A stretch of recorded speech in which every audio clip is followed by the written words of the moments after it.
जय श्री राम दोस्तों, हर हर महादेव। हम मंजू मिश्रा अपने यूट्यूब चैनल पे आप सबका स्वागत करते। आशा करते थे कि आप सब बहुत अच्छा हुई, स्वस्थ हुई, मस्त हुई हैं। तो आज आप सबका एक बहुत प्यारी गेहूं कटाई के लाचारी गीत सुनावे जाते। माँ लाचारी गीत कैसे ला कमेंट में जरूर बताइए। गीत का फुलवाच करिए। जय श्री राम, हर हर महादेव। चोरी चोरी मोरी सासू गेहुआ कटावे, चोरी चोरी मोरी सासू गेहुआ कटावे। रतिया में भूसवा ढोवावे नरसिया, रतिया में भूसवा ढोवावे नरसिया। चोरी चोरी मोरी सासू गेहुआ कटावे, चोरी चोरी मोरी सासू गेहुआ कटावे।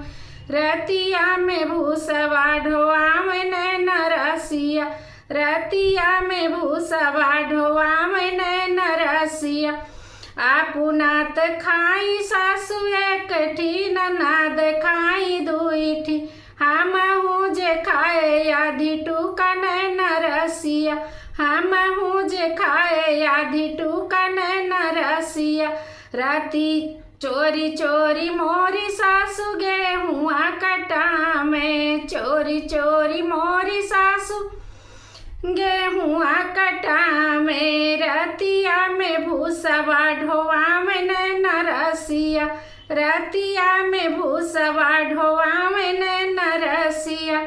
एतना ज देखाई देवरू हमारे, एतना ज देखाई देवरू हमारे। हमहू से पूछे लागे बात नरसिया, हमहू से पूछे लागे बात नरसिया। काहे का मोरी भौजी मुहवा उदास बाटे, काहे का मोरी भौजी मुहवा उदास नरसिया। चोरी चोरी मोरी सासू गेहुआ कटावे, चोरी चोरी मोरी सासू गेहुआ कटावे। रतिया में भूसवा ढोवावे नरसिया, रतिया में भूसवा ढोवावे नरसिया। आपुनात खाई एकठी, ननाद खाई दुईठी।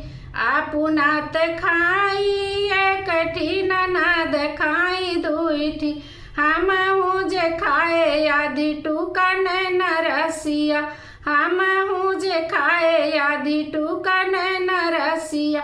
एही से मनवा उदास देवरू रसिया, एही से मनवा उदास देवरू रसिया।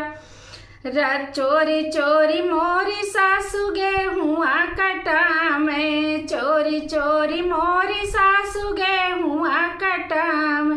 रतिया में भूसवा ढोवावे नरसिया, रतिया में भूसवा ढोवावे नरसिया।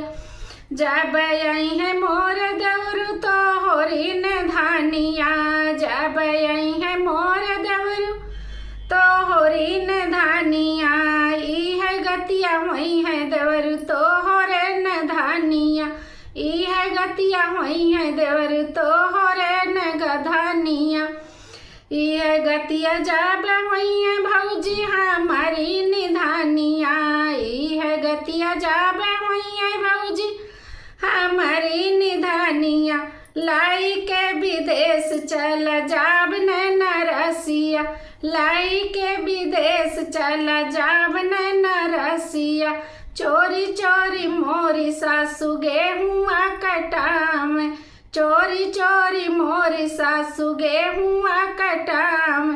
रतिया में भूसवा ढोवावे नरसिया, रतिया में भूसवा ढोवावे नरसिया।